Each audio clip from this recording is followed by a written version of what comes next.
ప్రేమగల దేవుడు మనం ఎప్పుడూ సంతోషంగా ఉండాలని, ఏమి అర్థమైతే మనం సంతోషంగా ఉండగలమో దానిని మనకు అర్థం చేయడానికి దేవుడు చేసే ప్రతి ప్రయత్నాన్ని బట్టి మనం దేవునికి ఎంతైనా వందనాలు చెల్లించాలి. ముఖ్యంగా యేసయ్యను నమ్ముకున్న వాళ్ళ ఆనందం అంతా వాక్యంలోనే ఉంటుంది. ఇంకా వేరే దాంట్లో ఏం ఆనందం మనకు దొరకదు.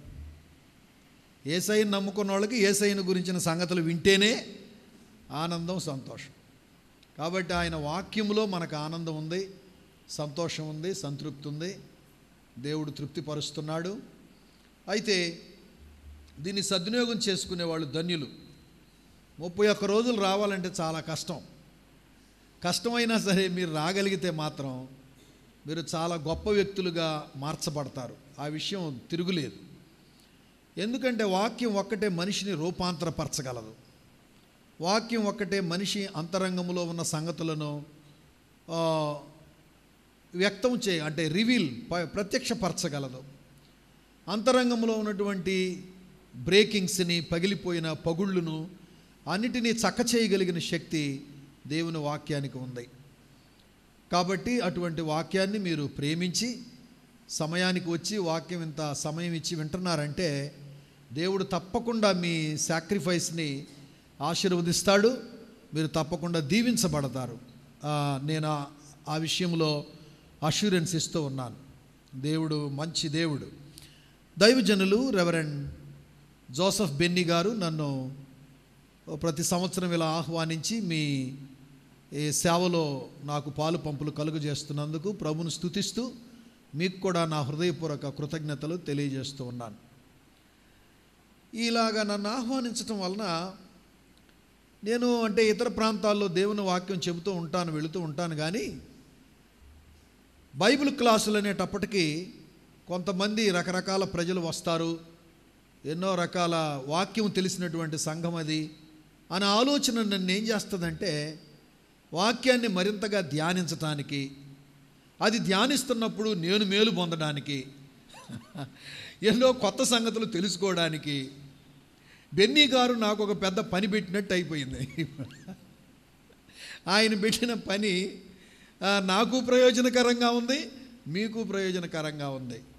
Thank you very much for entrusting this responsibility to study the word of God and getting refreshment in my spirit. నా ఆత్మలో ఆ ప్రశాంతతను, రిఫ్రెష్నెస్ను పొందడానికి నాకు అవకాశం కలుగజేసిన దైవజనులను బట్టి నేను వందనాలు చెల్లిస్తున్నాను. అలాగే పాస్టమ్మ గారు దైవజనురాలు, ఆమె నెమ్మది కలిగినటువంటి ఆ విధానము, పద్ధతి, ఆ పరిచర్య విధానం కూడా నన్నెంతో హృదయంలో కదలికను కలుగు చేసింది. వారు చేసిన పరిచర్య బాగులేకపోయినా ఆమె చేసిన పరిచర్యను బట్టి ప్రభువుని ఎంతో స్తుతిస్తున్నాను. She is very good observer. ఆమె సలహాలు మీరు తీసుకోవడం మంచిది. కొన్ని విషయాల్లో పాస్టర్ గారు ఎట్టా తీసుకోవాలి, మేము ఎట్టా తీసుకోవాలి పాస్టమ్మ గారు చెప్పినప్పుడు. కానీ సంఘస్థులను కూడా కొంత అబ్జర్వ్ చేసి కొన్ని సంగతులు చెప్తున్నప్పుడు, సిస్టర్స్ చెప్తున్నప్పుడు కొన్ని విషయాలు మనం తెలుసుకోవడం మంచిదే. చిన్న ఉదాహరణ నేను చెప్తాను. బ్రదర్ భక్త్ సింగ్ గారిని అమెరికా దేశానికి రమ్మన్నారు. ఆయన వెళ్ళాడు, అమెరికా దేశానికి వెళ్ళాడు. అయితే ఆయన అమెరికా దేశానికి వెళ్ళక ముందు అమెరికా దేశస్తులందరూ అనుకుంటున్నారు, అక్కడున్న బిలీవర్స్ అంతా, brother Bhakt Singh will be coming, brother Bhakt Singh will be coming, brother Bhakt Singh will be coming, brother Bhakt Singh is so great and very great, brother Bhakt Singh is very powerful అనుకుంటున్నారు. అంటే భక్త్ సింగ్ గారు చాలా గొప్ప, చాలా పవర్ఫుల్, ఆయన చాలా గొప్పవాడు, ఆయన రావడం మన దేశానికి చాలా గొప్ప భాగ్యం అనుకుంటా ఉన్నారు. ఆ మాటలన్నీ కూడా ఒక సిస్టర్ వింటుంది, వింటూ ఉన్నారు. ఆ సిస్టర్కి భక్త్ సింగ్ గారు అంటే చాలా ఇష్టం. మీలో కూడా దైవజనులు అంటే ఇష్టపడేటువంటి వారు ఉంటారు. మా దైవజనుడు బాగుండాలి, గొప్పకుండాలి, మంచిగా వాక్యం చెప్పాలి, మా దైవజనుడికి ఏం కాకూడదు అని ప్రార్థన చేసే, కొంత ప్రేమించే సిస్టర్స్ కొంతమంది స్పెషల్గా ఉంటారు. వాళ్ళు ఎవరు కనబడరు కానీ దైవజనుల కొరకు ప్రత్యేకంగా ప్రార్థన చేస్తూ ఉంటారు. అట్లాంటి ఒక ఆవిడ ఉంది అమెరికాలో, ఈయనకి భక్త్ సింగ్ గారికి. ఆయన క్షేమాన్ని కోరామె. ఆమె విని భక్త్ సింగ్ గారు వచ్చిన తర్వాత, అమెరికా దేశానికి వెళ్ళిన తర్వాత ఒక మాట అనింది. Brother Bhakt Singh, if you don't mind I want to tell you one thing అని చెప్పింది. మీరు ఏమనుకోకపోతే నేను ఒక మాట చెప్పాలనుకుంటున్నాను అంది. ఏంటో చెప్పండి అని అన్నాడు ఆయన. అప్పుడు ఆవిడ అనింది, brother Bhakt Singh, you are robbing God's glory అనింది. అంటే నీవు దేవుని మహిమను దొంగిలిస్తున్నావు. రాబింగ్ అంటే దొంగిలించుట. నీవు దేవుని మహిమను దొంగిలిస్తున్నావు అన్నది. హౌ, ఎట్లా నేను దేవుని మహిమను దొంగిలిస్తున్నానని అడిగాడు. Everybody is telling, instead of mentioning the name of Jesus, everybody is mentioning the name of Bhakt Singh. This is robbing God's glory అంది.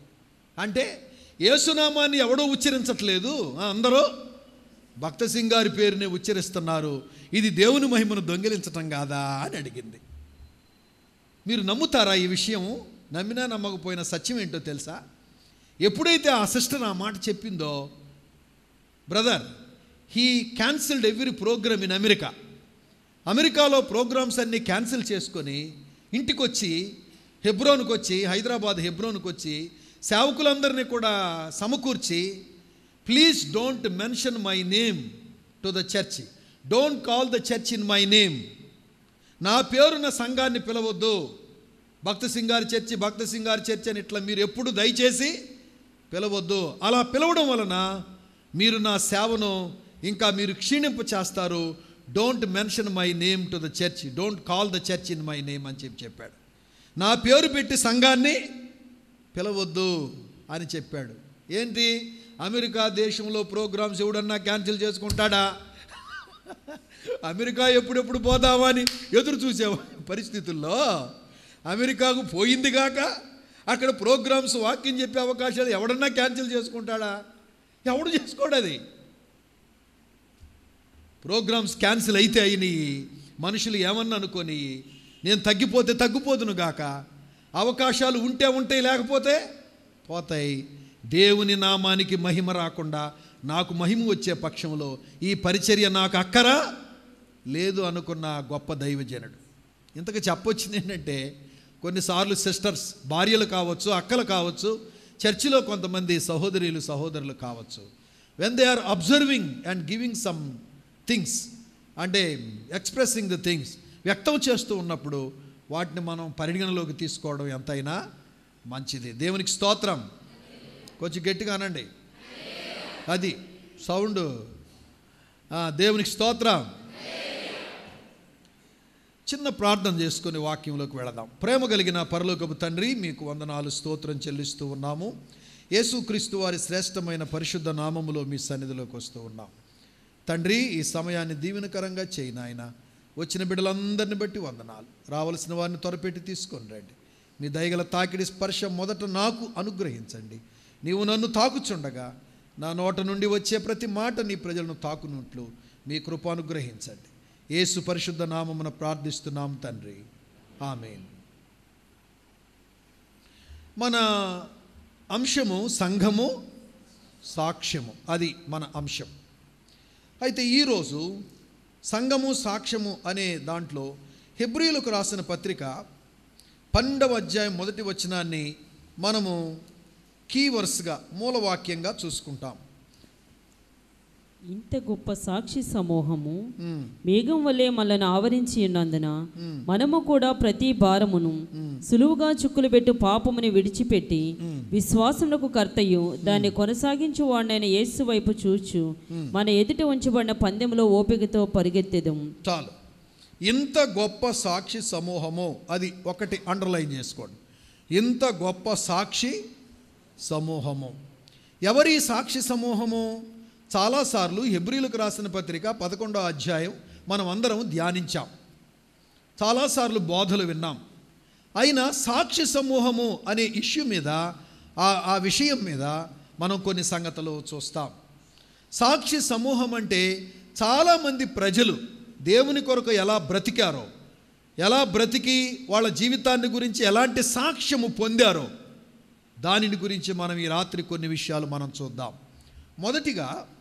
మొదటిగా హెబ్రీయులకు రాసిన పత్రిక 11వ అధ్యాయం, దానిని బట్టి ఏ పెద్దలు సాక్ష్యము పొందిరి. స్పెషల్గా ఉందో చూడండి ఆ వాక్యం, 2వ వచనం. దానిని బట్టి ఏ పెద్దలు సాక్ష్యము పొందిరి. ఆ పెద్దలు ఎవరో ఆ లిస్ట్ అంతా చెప్పారన్నమాట. అక్కడ ఆ పెద్దలలో ఒకరెవరంటే మొదటి వ్యక్తి 4వ వచనములో విశ్వాసమును బట్టి హేబేలు హేబేలు కయ్యేని కంటే శ్రేష్టమైన బలి దేవునికి అర్పించెను. దేవుడు అతని అర్పణలను గూర్చి సాక్ష్యం ఇచ్చినప్పుడు అతడు ఆ విశ్వాసమును బట్టి నీతిమంతుడని సాక్ష్యము పొందెను. He was testified. అతడు సాక్ష్యము పొందాడు. ఏమని? నీతిమంతుడని. దేనిని బట్టి? అర్పణను బట్టి. అర్పణాన్ని ఎవరు లక్ష్యం చేశారు? దేవుడు లక్ష్యము చేసే అర్పణలు ఇవ్వాలి. మనం దేవుడు మెచ్చుకునే అర్పణలు ఇవ్వాలి. అసలు ఇక్కడ కయీను అర్పణ ఇచ్చాడు, హేబేలు కూడా అర్పణ ఇచ్చాడు. కయీను అర్పణ ఎందుకు తృణీకరించబడింది, హేబేలు అర్పణ ఎందుకు అంగీకరించబడింది అంటే హేబేలు యొక్క అంతరంగంలో ఉన్న ఉద్దేశం వేరుగా ఉంది.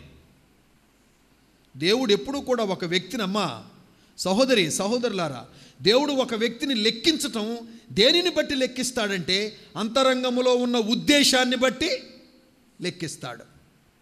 నువ్విచ్చే అర్పణ వెనుక ఉన్న మనసు ఏంటో చూస్తాడు. నువ్విచ్చే అర్పణ వెనుక ఉన్నటువంటి తత్వం ఏంటో చూస్తాడు. నువ్విచ్చే అర్పణ వెనుక ఉన్నటువంటి యాటిట్యూడ్ అంటే వైఖరి ఏంటో చూస్తాడు. ఏ వైఖరితో, ఏ ఉద్దేశంతో నువ్వు అర్పణ ఇస్తున్నావో చూస్తాడు. అందుకే అక్కడ మనం చూస్తాం, దేవుడు అతని అర్పణలను హేబేలు కయీను కంటే శ్రేష్టమైన బలి దేవునికి అర్పించను. ఆదికాండం 4 చూడండి. ఆదికాండం 4 హేబేలును గురించిన మాట చదవండి. హేబేలు కూడా తన మందలో తొలిచూలు పుట్టిన వాటిలో కొవ్విన వాటిని కొన్ని తెచ్చెను. తొలిచూలు పుట్టిన వాటిలో కొవ్విన వాటిని కొన్ని తెచ్చెను. యెహోవా హేబేలును అతని అర్పణను లక్ష్యపెట్టెను. చాలు. హేబేలు అతని అర్పణను లక్ష్యపెట్టెను. దేవుని చేత లక్ష్య పెట్టగలిగిన అర్పణ మనం ఎప్పుడైతే ఇస్తామో అది గొప్ప సాక్ష్యముగా నిలిచిపోతుంది. దేవుడు లక్ష్య పెట్టగలిగిన అర్పణ, దేవుడు లక్ష్య పెట్టగలిగిన అర్పణలో ఏముండదంటే సణుగుడు ఉండదు, సంశయాలు ఉండవు. బైబిల్లో మాసిదోనియా సంఘస్థులు కొరింథీయులకు రాసిన 2వ పత్రిక 8వ అధ్యాయంలో అర్పణలు ఇచ్చారు. వాళ్ళు చందాలు ఇచ్చారు. చందా అని అన్నాళ్లే, పౌలు గారు చందా అనే పదాన్ని వాడాడు. తర్వాత వాళ్ళు అర్పణలు ఇచ్చారు. ఎలా ఇచ్చారు, ఎలాంటి పరిస్థితుల్లో ఇచ్చారో వ్రాయబడి ఉంది. అక్కడ ఎలాంటి పరిస్థితుల్లో ఇచ్చాడో వ్రాయబడి ఉంది. ఏలయనగా వారు బహుశ్రమ వలన పరీక్షింపబడగా అత్యధికముగా సంతోషించిరి. మరియు వారు నిరుపేదలైనను వారి దాతృత్వం బహుగా విస్తరించును. కండిషన్ ఏంటండి బ్రదర్ సిస్టర్, ఆలోచిస్తున్నారా? నిరుపేదలు. పేదలంటే కొంచెం అవసరతలు తీర్చబడేవారు. నిరుపేదలంటే కనీస అవసరతలు తీరడం కూడా కష్టంగా ఉండేవారిని నిరుపేదలు అంటారు. ఏ పూటకు ఆ పూట కూలి చేసుకుంటేనే బ్రతుకుతారు, లేకపోతే లేదు. ఏ పూటకు ఆ పూట కూలి చేసుకొని బ్రతికేవాడిని నిరుపేద అంటారు. పేదలు అని అంటే కొంత మార్జిన్లో ఉంటారు వాళ్ళు, అంటే విలాసాలు ఉండవు వాళ్ళకి. ధనవంతులంటే వాళ్ళకు కొంచెం విలాసాలు కూడా ఉంటాయి. కాబట్టి నిరుపేదలు ఉన్నారు, పేదలు ఉన్నారు, ధనవంతులు ఉన్నారు. ధనవంతులు కొంచెం విలాసవంతంగా ఉండడానికి అవకాశం ఉంది. పేదలంటే మార్జిన్లో ఉంటారు. వాళ్ళు మార్జిన్, మినిమం, ఏమి కొరత లేకుండా కొంచెం అటు ఇటుగా ఉంటారు. నిరుపేదలంటే ఏ పూటకు ఆ పూటే, ఎవరన్నా సహాయం చేస్తే బ్రతుకుతారు, లేకపోతే లేదన్నట్టుగా. అటువంటి కఠినమైన కష్టమైన పేదరికంలో ఉన్న మాసిదోనియా సంఘస్థులు దాతృత్వములో వాళ్ళు ఏమాత్రం వెనుకంజ వేయలేదు. అది ఆశ్చర్యం. దాని గురించి పౌలు సాక్ష్యం ఇస్తున్నాడు. అందువలన దేవుడు లక్ష్యము చేశాడు వాళ్ళ అర్పణను. మాసిదోనియా సంఘాన్ని గురించి బైబిల్లో రాయడం ఏంటి అసలు? నిరుపేదలు ఇచ్చేటువంటి కానుకలు ఎవరు లెక్క చేస్తాడు? పెద్ద పెద్దోళ్ళు ఇచ్చే లెక్కలను గురించి, ఆ కానుకలు లక్షలు వేలు ఇచ్చేటువంటి వారిని గురించి చెప్తారు, కానీ నిరుపేదలు ఇచ్చే కానుకల గురించి ఎవరు చెప్తారు? అసలు ఎవరు పట్టించుకుంటారు? But in the book of the living life, ఈ బుక్ ఆఫ్ లైఫ్లో, ఈ జీవ గ్రంథంలో నిరుపేదలైన మాసిదోనియా సంఘస్థుల గురించి మెన్షన్ చేయడానికి పరిశుద్ధాత్మ దేవుడు అనుమతించాడు. ఎందుకు అని అంటే వాళ్ళ హృదయం చాలా గొప్పది, వాళ్ళ తత్వం చాలా గొప్పది, వాళ్ళ ఉద్దేశం చాలా గొప్పది. వాళ్ళకి సణుగు లేదు, సంశయము లేదు. వాళ్ళకి పేదరికము ఉన్న దాతృత్వం విషయంలో విస్తరించి ఉన్నారు. అద్భుతం. హేబేలు మనసు కూడా అలాంటిదే. పాత నిబంధనలో ఉన్న హేబేలు కూడా కొవ్విన వాటిని, అంటే తన మనసులో ఏముంది, శ్రేష్టమైన వాటిని దేవునికి ఇవ్వాలి అన్న తత్వమే ఉంది, కానీ వేరే తత్వం లేదు. కయీను యొక్క మనస్తత్వం ఎరిగిన దేవుడు, హేబేలు మనస్తత్వం ఎరిగిన దేవుడు హేబేలును అతని అర్పణను లక్ష్య పెట్టను. చెప్పండి అన్నమాట, హేబేలును అతని అర్పణను ముందు పర్సన్ను లక్ష్య పెట్టాడు, అతని వ్యక్తిత్వాన్ని లక్ష్య పెట్టాడు, కాబట్టి అర్పణను కూడా లక్ష్య పెట్టాడు. మీరు ఆ మాట, ఆ డిఫరెన్స్ తెలుసుకోవాలా. హేబేలును అతని అర్పణను, హేబేలును అతని అర్పణను, ముందు వ్యక్తిని, తర్వాత వ్యక్తి ఇచ్చే అర్పణను. వ్యక్తిత్వం సరి లేకుండా నువ్వు అర్పణ ఇచ్చినా ఆయన లక్ష్య పెట్టడు. వ్యక్తిత్వము బాగుంది కాబట్టి, హేబేలు బాగున్నాడు, హేబేలు మనస్తత్వం బాగుంది, శ్రేష్టమైన వాటిని ఇవ్వాలి, ఫస్ట్ ఇవ్వాలి, శ్రేష్టమైన ఇవ్వాలి అన్న తత్వం హేబేలును, అంటే అతని తత్వమును, అతనిచ్చిన అర్పణను లక్ష్య పెట్టాడు. స్నేహితులారా, నీతిమంతుడని సాక్ష్యము పొందెను. హేబేలు నీతిమంతుడని సాక్ష్యము పొందెను. అతని అంతరంగములో ఉన్న ఆ నీతి చూడండి, కల్మషము లేని, ఏమాత్రము కల్మషము లేని అర్పణలు ఇచ్చాడు. కాబట్టి దేవుని చేత లక్ష్య పెట్టబడగలిగే, దేవుడు లక్ష్యము చేసే, దేవుడు లెక్కలోకి తీసుకునే కానుకలు నువ్వు ఇవ్వగలుగుతున్నావా? అర్పణలు ఇవ్వగలుగుతున్నావా? నువ్వు ఎంత ఇచ్చావనే ప్రశ్న కంటే ఎలాంటి హృదయంతో ఇస్తున్నావు అనేది చాలా ఇంపార్టెంట్. ఈ మాట ఎందుకు తీసుకున్నాం? సాక్షి సమూహములో అనగా హెబ్రీ 11:2 ప్రకారంగా పెద్దలు సాక్ష్యము పొందిరి అన్న దాంట్లో హేబేలు అనే వ్యక్తిని దేవుడు పెట్టాడు. నంబర్ 1. నంబర్ 2 మొదటిది ఏం చెప్పండి? దేవుని చేత లక్ష్య పెట్టగలిగిన అర్పణను ఇచ్చాడు, అందువలన నీతిమంతుడని సాక్ష్యము పొందాడు. రెండవది, హనోకు అనే వ్యక్తి కూడా ఉన్నాడు. 5వ వచనం చదువుదాం. హెబ్రీ 11:5. విశ్వాసమును బట్టి హానోకు మరణము చూడకుండానట్లు కొనిపోబడెను. అతడు కొనిపోబడక మునుపు దేవునికి ఇష్టుడై ఉండేనని సాక్ష్యము పొందెను. కాగా దేవుడు అతని కొనిపోయాను కనుక అతడు దేవునికి ఇష్టుడై ఉండెను అని సాక్ష్యం పొందాడు. ఈయన సాక్ష్యం ఏంటి? దేవునికి ఇష్టుడై ఉన్నాడు. హనోకు దేవునితో నడిచెను. అదే ఆదికాండంలో మనం చూస్తే హనోకు యొక్క విషయాలు కూడా మనం ఎన్నోసార్లు మనం విని ఉన్నాం. అయినా సరే చూద్దాం, ఆ మాట చూద్దాం.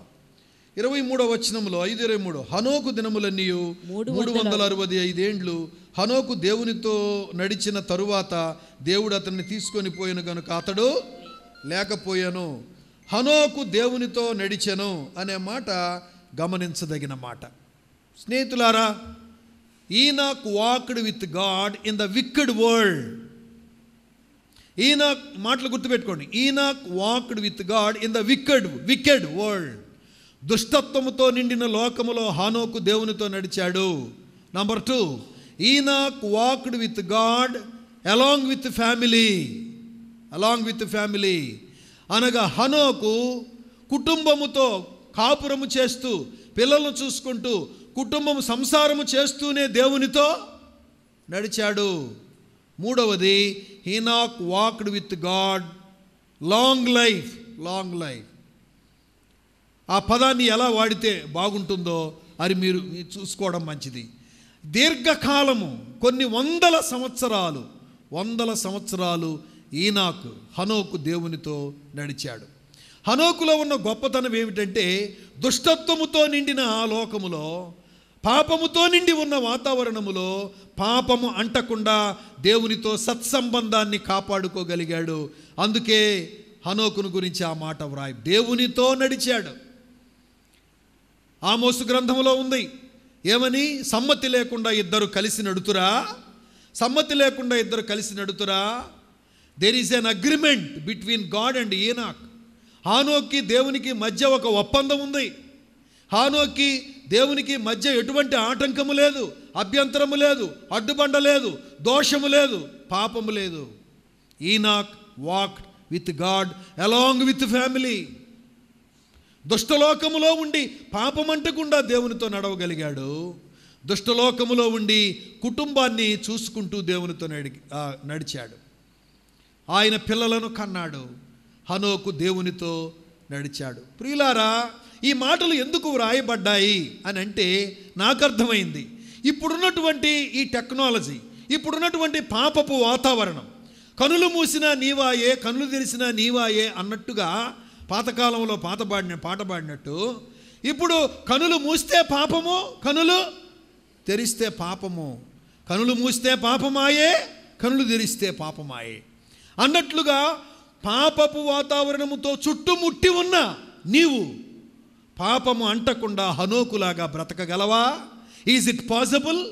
Is it possible to walk with God like Enoch without any blame, without any impurity? అపవిత్రత లేకుండా, నింద లేకుండా నడవగలవా?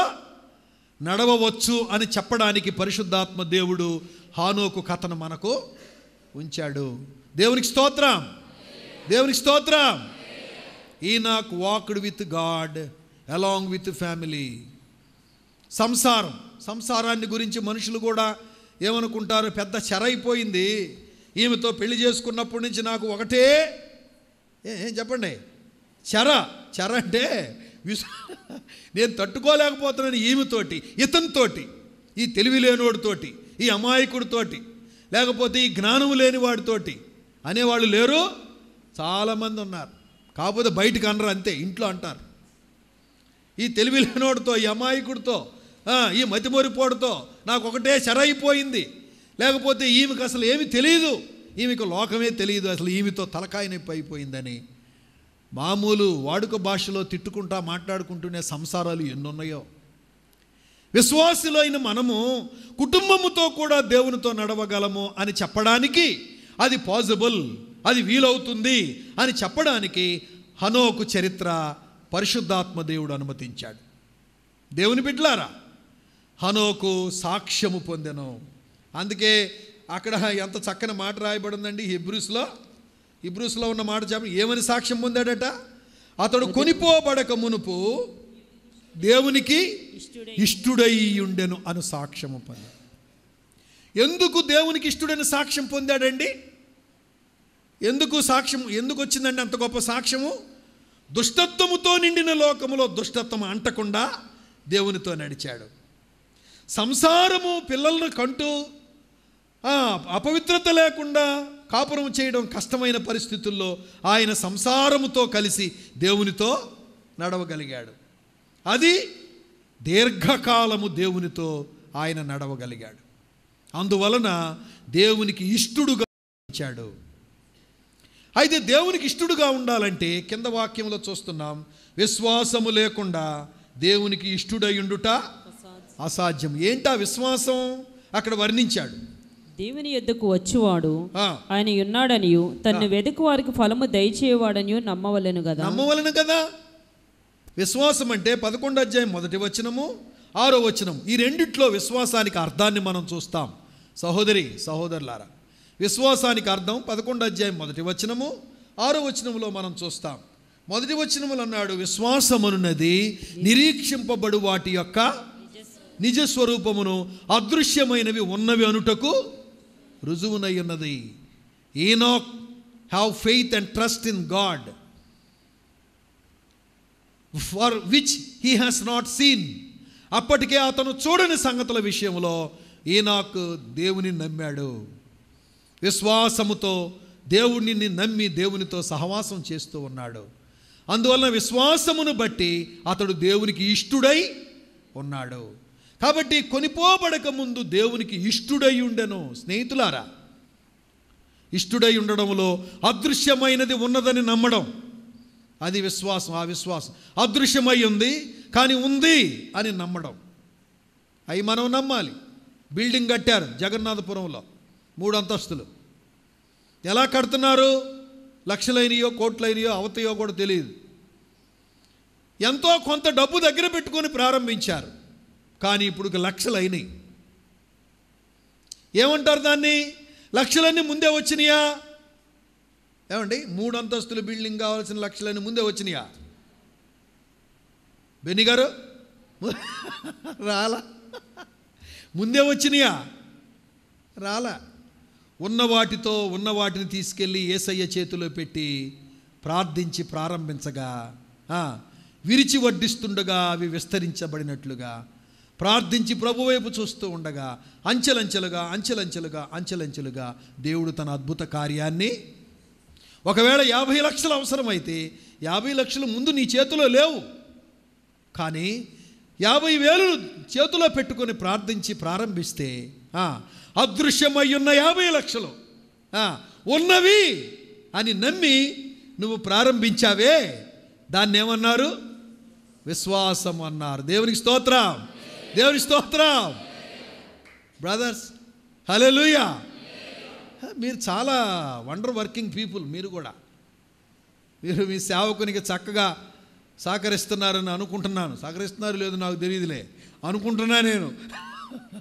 సహకరించకపోతే ఎంత గొప్ప పరిచర్య జరగదని అనుకుంటున్నా. అయితే కొన్ని సంఘాల్లో ఇచ్చేవాళ్ళే ఇస్తారు, ఈయనోడు ఎగ్గొడుతూనే ఉంటాడు. అట్టాటి వాళ్ళు ఎవరైనా ఉంటే ఎగ్గొట్టకుండా దేవునికి ఇవ్వండి, అది మంచిది. సందర్భం వచ్చిందని చెప్పాను. దేవుని స్తోత్రం. రైట్. ద పాయింట్ ఈస్, ఇక్కడ మన విషయం ఏమిటంటే స్నేహితులారా, నీ వ్యక్తిగత సమస్య అయి ఉండొచ్చు, అది మా ఇంట్లో ఆర్థిక సమస్య అయి ఉండొచ్చు, అది ఒక కేసుకు సంబంధించిన విషయం అయి ఉండొచ్చు, ఒక వ్యాధికి సంబంధించిన విషయం అయి ఉండొచ్చు. You trust in the Lord. అదృశ్యమై ఉంది జవాబు, అదృశ్యమై ఉందది, తప్పక దేవుడు చేస్తాడు అని నమ్మడం మనం నేర్చుకో. అందుకే కొంచెం వివరిస్తున్నాడు. దేవుని యొద్దకు వచ్చువాడు, 6వ వచనం 2వ లైన్ చూడండి. దేవుని యొద్దకు వచ్చువాడు ఆయన ఉన్నాడనియు, మీరందరూ చదవండి. దేవుని యొద్దకు వచ్చువాడు ఆయన ఉన్నాడనియు, తన్ను వెదకు వారికి ఫలము దయచేయువాడనియు నమ్మవలెను కదా. ఇది మినిమం కదా, ఇది కనీసం కదా. నువ్వు వెతుకుతున్నావు కానీ నమ్మడంలే, ప్రార్థన చేస్తున్నావు కానీ నమ్మడంలే. కాబట్టి నువ్వు నమ్మవలెను కదా. ఆయన యొద్దకు వచ్చువాడు ఆయన వెతుకువారికి ఫలము దయచేయువాడనియు నమ్మవలెను కదా. మీకు ఒక అద్భుతమైన మాట చూపిస్తాను. ఇప్పటికే ఎన్నోసార్లు చూస్తుంటే మీకు అదేం పెద్ద అద్భుతంగా ఉండదు, అది కూడా ముందే చెప్పడం మంచిది. యెషయా గ్రంథం 64వ అధ్యాయం 4వ వచనం చదువమ్మా. యెషయా 64:4.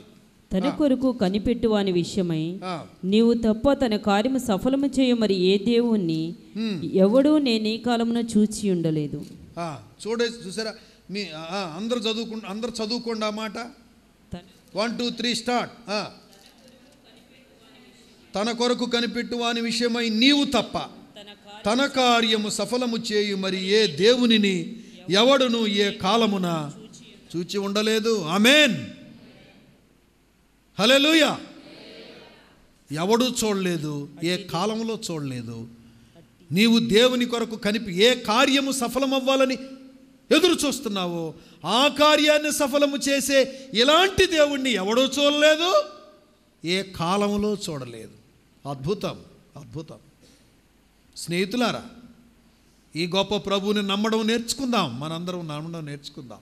వాక్యము చెబుతున్నంత మాత్రాన పూర్తిగా విశ్వాసం ఉందా అంటే అనుమానమే. మళ్ళీ ఏదన్నా పెద్ద తుఫాన్ రాగానే నా మీదకి ఓ అబ్బాయి ఈ తుఫాను పోద్దంటావా అని మరలా కొత్త అనుమానం వస్తుంది.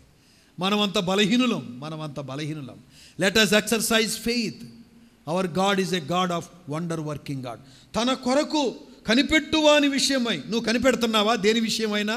బ్రదర్స్, సిస్టర్స్, ఇక్కడ కూర్చున్న మీరు పిల్లల విషయం కానీ, పెళ్లి విషయం కానీ, ఉద్యోగ విషయం కానీ, దేని విషయం కనిపెడుతున్నావా? అయితే నీ కార్యము సఫలము చేసే ఎలాంటి దేవుణ్ణి ఏ కాలమున ఎప్పుడు నువ్వు చూచి ఉండలేదు. అవసరమైతే దేవుడు అద్భుతాలు చేస్తాడు నీ జీవితంలో. కాబట్టి ఆయన యొద్దకు వచ్చువారు ఆయన ఉన్నాడనియు తనకు ఫలము దయచేవాడనియు నమ్మవని కదా. Let us exercise faith and trust in our Lord. మన ప్రభువులో దాన్ని మనం చూద్దాం. కాబట్టి హనోకు ఏం సాక్ష్యం పొందాడు? దేవునికి ఇష్టుడై ఉండెను అనే సాక్ష్యాన్ని పొందాడు. 3వ వ్యక్తిని మనం చూస్తే నోవహు. చూద్దామా?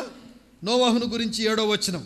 విశ్వాసమును బట్టి నోవాహు అది వరకు చూడని సంగతులను గూర్చి దేవుని చేత హెచ్చరింపబడి భయభక్తులు గలవాడై తన ఇంటివారి రక్షణ కొరకు ఒక ఓడను సిద్ధము చేసెను. అందువలన అతడు లోకం మీద నేరస్థాపన చేసి విశ్వాసమును బట్టి కలుగు నీతికి వారసుడాయెను. నోవహు కూడా గొప్ప సాక్ష్యాన్ని పొందాడు. ఆదికాండము 7వ అధ్యాయం 1వ వచనం చదువు. ఆదికాండము 7 1వ వచనం. యెహోవా, ఆ, ఈ తరము వారిలో నీవే నా ఎదుట నీతిమంతుడివై ఇండుట చూచితిని గనుక నీవును నీ ఇంటి వారును ఓడలో ప్రవేశించుడి. ఈ తరము వారిలో నీవే నా ఎదుట నీతిమంతుడివై ఉండుట చూచానని ఎవరు చెప్తున్నారు? God is witnessing about Noah. Noah అంటే నెమ్మది. నోవా అంటే ఏంటి? నెమ్మది. అమ్మా, జలప్రళయం తర్వాత ఏమొచ్చింది? నెమ్మది వచ్చింది. Before calm there will be storm అని అంటే before calm there will be storm అని అంటాడు. స్టామ్ అంటే తుఫాను. నెమ్మది కలగక ముందు ఏముంటుందంట? తుఫాను ఉంటుంది. చెప్పండి, నెమ్మది కలుగక ముందు తుఫాను ఉంటుంది. జలప్రళయం వచ్చింది. జలప్రళయం తర్వాత ఏం కలిగింది? నెమ్మది కలిగింది. నోవా అంటే నెమ్మది. పేరుకు తగినట్లుగా అతని జీవితం ద్వారా నెమ్మదిని ఈ ప్రపంచానికి ఇచ్చాడు. అయితే ఇక్కడ సాక్ష్యం ఏంటి చెప్పండి? దేవుడే ఇస్తున్న సాక్ష్యం. ఈ తరము వారిలో నీవే నా ఎదుట నీతిమంతుడవు. అప్పుడు ఎంతమంది ఉండుంటారో? ఒక 2 లక్షలు 3 లక్షలు ఉండుంటారు అనుకుంటాను. పోనీ ఒక 5 లక్షల మంది ఉండారనుకుందాం అప్పటికి. ఏమండి, 5 లక్షల మందిని ఇండివిజువల్గా దేవుడు చూస్తూ ఉన్నాడు. 5 లక్షల మందిని ఒక్కొక్కరిని తేరి చూస్తూ ఉంటే అంతరింద్రియమును పరీక్షించే ఆ దేవునికి, ఊహలు తలంపులు చూడగలిగిన ఆ దేవునికి, ఏమండి నరాలు లెక్కించగలిగిన ఆ దేవునికి, రక్తపు నాళాలను కూడా చూడగలిగినటువంటి ఆ దేవునికి, ఊహలు తలంపులు లెక్కించగలిగిన ఆ దేవుని దృష్టిలో ఎవరు నీతిమంతుడు? నోవహు నీతిమంతుడుగా కనబడ్డాడు. 5 లక్షల మందిలో ఇండివిజువల్గా దేవుడు తూకం వేసి చూస్తే నోవహు నీతిమంతుడుగా కనబడ్డాడు. సాక్ష్యము పొందాడు నోవహు. నీతిమంతుడని సాక్ష్యము పొందాడు. స్నేహితులారా, ఎందుకు ఆ సాక్ష్యం వచ్చింది? హెబ్రీయులకు రాసిన పత్రిక ప్రకారంగా అది వరకు చూడని సంగతులను గూర్చి దేవుని చేత హెచ్చరింపబడి భయభక్తులు గలవాడై ఉన్నాడు. చెప్పండి, జలప్రళయం పంపిస్తాను నోవహు అని అంటే, ఏంది ప్రభువా జలప్రళయమా? అదేంటి? అది ఎట్టుంటుంది? ఏంటి? ఉదాహరణ కన్నా చూపించని అడగలేదు. దేవుని మాటను నమ్మాడంతే. అది వరకు చూడని సంగతులు, ప్రపంచ చరిత్రలో ఎన్నడూ జలప్రళయం అనే సంగతి తెలియదు, చూడలేదు, అంతవరకు జరగలేదు అసలు. అది వరకు చూడని సంగతులను గూర్చి దేవుడు హెచ్చరించాడు. అది వరకు చూడని జలప్రళయమును గురించి, అది వరకు చూడని శిక్షను గురించి, అది వరకు దేవుడు ఎంత కోప్పడతాడో ఆ సంగతులన్నీ ఎరుగని చూడని నోవహు దేవుని మాటను నమ్మి భయభక్తులు కలిగి. దేవునికి స్తోత్రం, దేవుని స్తోత్రం. స్నేహితులారా, అంతే భక్తులు ఎందుకు ఈ చరిత్రలో వీళ్ళ పేర్లు తమాషాగా రాశారనుకుంటున్నావా? ఎంత ఫెయిత్ ఎక్సర్సైజ్ చేస్తేనో, ఎంత దేవుని మాటను నిక్కచ్చిగా నమ్మితేనో వాళ్ళ పేర్లు ఇంత చక్కగా వ్రాశారు. అది వరకు ఎన్నడూ చూడని సంగతులను గూర్చి దేవుడు హెచ్చరిస్తుంటే జస్ట్ నమ్మి 120 సంవత్సరాలు ఓపికతో అతడు ఓడ. ఏమ్మా, ఎంత కష్టం అండి, ఎంత కష్టం అండి, ఎంత కష్టం. మనం నోవహు నమ్మినట్టు నమ్మడం ఎంత కష్టం మనకి. మన జీవితాల్లో చాలా కష్టం ప్రభువును నమ్మడం. ప్రభువును నమ్మడం అంటే ప్రభు చేసిన గొప్ప కార్యాలను నమ్మడం చాలా కష్టం మన కెపాసిటీ చూసుకుంటే. కానీ నమ్మినవాడు ధన్యుడు. నమ్మినవాడు అద్భుతాలు చూస్తాడు. 120 years ఎంత సహనం కావాలి, ఎంత ఓపిక కావాలి. అది వరకు ఎప్పుడు చూడలేదు. పోయిన 10 సంవత్సరాల క్రితం వరదొచ్చింది కదా, ఓహో అట్లుంటుందేమో అని అనుకోవడానికి ఎప్పుడూ చూడలేదు. అది వరకు ఎన్నడూ చూడని సంగతులను గురించి హెచ్చరించబడతా ఉంటే నోవాహు just he trusted in the word of God. దేవుని మాట నమ్మాడు. ప్రియులారా, కొన్నిసార్లు దేవుడు చెప్పిన మాట నెరవేరడానికి కొంత టైం పట్టొచ్చు. ఆలస్యం అవుతుంది కదా అని నీ ఇష్టం వచ్చినట్టు ప్రవర్తిస్తే ఉన్నపాటున అకస్మాత్తుగా నీ మీదకి శిక్ష రావచ్చు. ఈ మాట మీకు అర్థమైతే సంతోషం. మిగిలిన వాళ్ళకు కూడా చెప్పండి, తెలియని వారికి చెప్పండి, రాని వాళ్ళకి చెప్పండి. ఆలస్యం అవుతుంది కదా అని 10 సంవత్సరాలు చూస్తారు, 20 సంవత్సరాలు చూస్తారు, పోనీ 50 సంవత్సరాలు చూస్తారు. 50 సంవత్సరాల వరకు జలప్రళయం గురించి ఎదురు చూస్తూ నోవాహు చెప్తే పోనీ 10 సంవత్సరాలు చూసుంటారు, 20 సంవత్సరాలు చూసుంటారు, జరగలేదు. పోనీ 50 సంవత్సరాలు చూసుంటారు, ఇంకా ఎవడు చూస్తాడు? మనకైతే 5-10 సంవత్సరాలుగా ఓపిక పోతుంది. ఓరి నా ఇదంతా వస్తుందేరా, అసలు జలప్రళయం లేదు, నా మొహం లేదు. 5 సంవత్సరాలు అయింది ఇంతవరకు అంతు లేదు, 10 సంవత్సరాలు అయింది అంతు లేదు, పోనీ 20 సంవత్సరాలు అంతు లేదు, ఏమీ లేదు. మన బోటోళ్ళు అయితే విశ్వాసం లేదు, విశ్వాసం మొత్తం పక్కన పెట్టి వెళ్ళిపోయేవాళ్ళం మనం. 120 years, brother, you please think of it. Imagine the great man of faith, Noah. Ba. It's not ordinary thing, brother. ఇది మామూలు విషయం కాదు, brother. 120 years he did not fail in his faith in the Lord living God. దేవుడు చెప్పిన మాట విషయంలో 120 సంవత్సరాలు విశ్వాసాన్ని కాపాడుకున్నాడు నోవాహు. దేవునికి స్తోత్రం, దేవునికి స్తోత్రం. 10 years లోపు ఏం జరగకపోతే మనం ప్లేట్ మార్చేస్తాం మనం. 120 years. How great he is in faith. అందుకే అతడు సాక్ష్యం పొందాడు. ప్రియులారా, ఇంకొక మాట చెప్పాను ఇందాక, ఆ మాట వచ్చింది. ఏంటది? దేవుడు ఆలస్యం చేస్తున్నాడు కదా అని ఎవరిష్టం వచ్చినట్టు వాళ్ళు చేస్తే దేవుడు ఆలస్యం చేయడు. ఆయన సొంత సమయంలో ఎప్పుడు మన మీదకు వస్తాడో మనకి తెలియదు. రాకడను గురించి కూడా ఏం చెప్పాడు?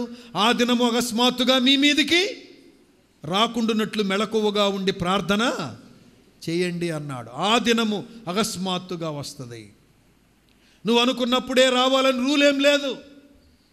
అసలు సెకండ్ కమింగ్ గురించి కొంతమంది భక్తులు ఏమంటున్నారంటే, బ్రదర్స్ సిస్టర్స్ వినండి, 90% ప్రవచనాలు అయిపోయినాయి అంట. ఇప్పుడు 90% ప్రవచన స్వామి గారు వస్తారనుకుంటా. లాస్ట్ మెసేజెస్లో ప్రవచనం అనే అంశం ఇవ్వబడింది. అడగండి, ఆయన అడిగి చెప్పించుకోండి. ప్రవచనాలు నెరవేర్పు ఎలా ఉంది, ఏంటి, how we should be prepare to meet the God our Lord, మన ప్రభువుని ఎలా కలుసుకోవాలి, ఏంటి, ప్రవచనాల గురించి అంశం కూడా ఇవ్వబడింది. 90% అయిపోయిందంట బ్రదరు సిస్టర్. 100% ప్రవచనాలు నెరవేరినాయి అంట. ఇంకా 10% ఉందట. ఆ ప్రవచనాలు కూడా నెరవేరితే ప్రభు త్వరగా వచ్చేస్తాడు, తిరుగులేదు ఇక. మనం ఇంకా బిల్డింగులు కట్టుకుంటా, ఇల్లు చూసుకుంటా, ఒళ్ళు చూసుకుంటా, ఏమండి అంచనాలు వేసుకుంటా కూర్చోడానికి టైం లేదు మనకి. సువార్త చెప్పాలి, దేవుని సేవ చేయాలి, దేవుని కొరకు బ్రతకాలి. ఆయన రాకడా తెలియదు, మన పోకడా రెండూ తెలియదు. కాబట్టి we should be very careful. ఈ మాట ఎందుకు చెప్పాల్సి వస్తుందంటే 120 years is a long time. Very long. అందరికీ విశ్వాసం పోయింది. నోవాహు చెప్పేదంతా అబద్ధం అనుకున్నారు, ఒట్టిదే అనుకున్నారు. వాళ్ళ ఇష్టానుసారంగా వాళ్ళ ఇష్టాలను నెరవేర్చుకోవడానికి 50 సంవత్సరాలు చూశారు అనుకుందాం, అలా ఊహిద్దాం. 50 సంవత్సరాలు కూడా నోవాహు చెప్పిన మాట నెరవేరలేదు. ఇదంతా ఒత్తదే, భయభక్తులు లేదు, గీభక్తులు లేదని లోకంలో కలిసిపోయారు. మిగిలిన 50 సంవత్సరాల కల్లా ఏమొచ్చింది? జలప్రళయం వచ్చింది. నువ్వు అనుకున్న టైంలో రాలేదు కాబట్టి, నువ్వు అనుకున్న టైంలో జరగలేదు కాబట్టి జరగదనుకోవద్దు. నువ్వు అనుకున్న టైంలో జరగలేదు కాబట్టి దేవుని మాట అబద్ధం అనుకోవద్దు. He may come at any time. 120 years long period he could kept his faith in lord. దేవునికి స్తోత్రం, దేవునికి స్తోత్రం. 120 సంవత్సరాలు విశ్వాసమును కాపాడుకున్న దుష్టలోకములో మీరు 6వ అధ్యాయం కనుక చూస్తే చాలా భయంకరంగా ఉంటుంది. 6వ అధ్యాయం కింద వచనాలు కనుక చూస్తే మనుషుల తలంపులన్నీ చెడిపోయి ఉన్నాయి. నోవహు నీతిమంతుడుగా ఉన్నాడు. ఆ చెడిపోయిన లోకంలో, బలత్కారంతో నిండిన లోకములో నోవహు చెడిపోయి ఉన్నాడని, ఆ చెడిపోయిన లోకములో నోవహు నీతిమంతుడుగా కాపాడుకున్నాడని వాక్యంలో వ్రాయబడి ఉంది. ప్రియ స్నేహితులారా, it is impossible for us but it is possible అని ఆ రోజుల్లోనే దేవుడు రుజువు చేశాడు. దేవునికి స్తోత్రం. అది వరకు చూడని సంగతులను గూర్చి హెచ్చరింపబడి భయభక్తులు గలవాడైనందున ఓడను సిద్ధము చేశాను. నోవహును గురించి ఇంకొక మాట చెప్తాను బ్రదర్ అండ్ సిస్టర్స్.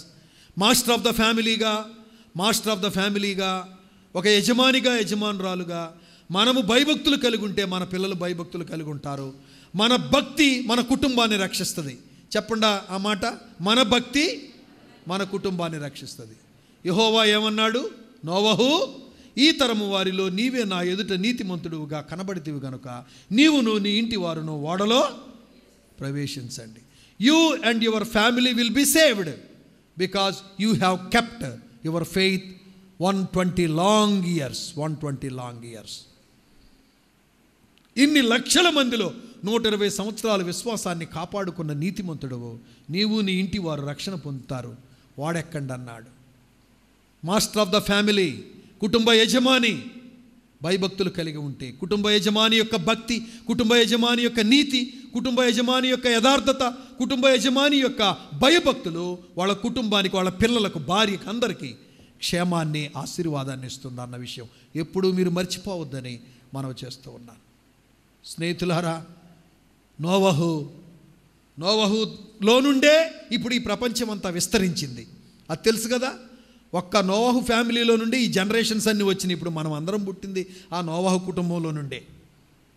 అమ్మా బ్రదర్, ఆ నోవహు ఫ్యామిలీ మిగిలితేనో ఆ నోవహు ఫ్యామిలీ నుంచి వచ్చాం మనం అందరం. లేకపోతే అసలు మనకి ఉనికి లేదు, మనం అందరం పుట్టేవాళ్ళం కాదు. ఒక్క ఫ్యామిలీ ద్వారా కొన్ని జనరేషన్స్ని దేవుడు దీవించాలని అనుకుంటూ ఉన్నాడు. నువ్వు అటువంటి ఫ్యామిలీగా ఉంటావా? నీ కుటుంబం ద్వారా ఎన్ని జనరేషన్స్ ఉనికిలోకి రావాలని దేవుడు అనుకుంటున్నాడో బ్రదర్, సిస్టర్, నీ నీ నీ నీ నీతిని బట్టి, నీ భక్తిని బట్టి, నువ్వు దేవుని కొరకు బ్రతికే విధానాన్ని బట్టి మీ ఫ్యామిలీలో నుండి ఎన్ని ఫ్యామిలీస్, ఎంతమంది జనం, ఎన్ని జనరేషన్స్, తరాలు ఉనికిలోకి రావాలని దేవుడు ప్లాన్ చేసి పెట్టాడో తెలియదు. It depends on your righteousness and fear of God. నువ్వు దేవునికి భయపడే దాని మీద, నువ్వు నీతిగా జీవించే దాని మీద అది ఆధారపడి ఉంటుందన్న విషయం నువ్వు ఎప్పుడూ మర్చిపోవద్దు ప్లీజ్. అలాగే నాలుగో వ్యక్తిని మనం చూస్తాం. నాలుగో వ్యక్తి అబ్రహాం. నాలుగో వ్యక్తి ఎవరు? అబ్రహాం. అబ్రహామును గురించి చాలా పెద్ద విషయాలు ఉన్నాయి, కానీ అవన్నీ ఇప్పుడు మనం చెప్పుకోలేం. అయితే ఒక్క విషయం ఆయన గురించి మనం చూద్దాం. అదేమిటి అని అంటే 8వ వచనం చదువు నాయన.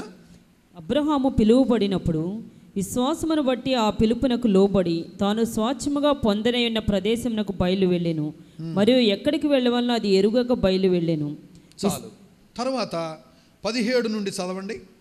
అబ్రహాము శోధింపబడి విశ్వాసమును బట్టి ఇస్సాకును బలిగా అర్పించెను.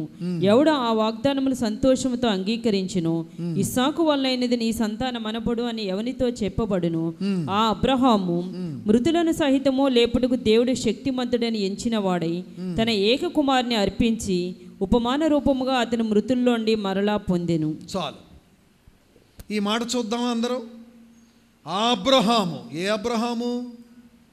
ఇస్సాకు వలనైనది నీ సంతానమనబడును అని దేవుడు ఎవరితో వాగ్దానం చేశాడో ఆ అబ్రహాము మృతులను సైతము లేపుటకు దేవుడు శక్తిమంతుడని ఎంచినవాడై దట్ ఈస్ హిస్ ఫెయిత్. మృతులను సైతము లేపుటకు శక్తిమంతుడని ఎంచినవాడై ఒక్కగానొక్కగడైన నీ కుమారుని మోరియా పర్వతం మీదకి తీసుకువెళ్ళి బలి ఇవ్వు అని అంటే, అప్పుడు ఆయనలో పనిచేసిన ఫెయిత్ ఏంటంట?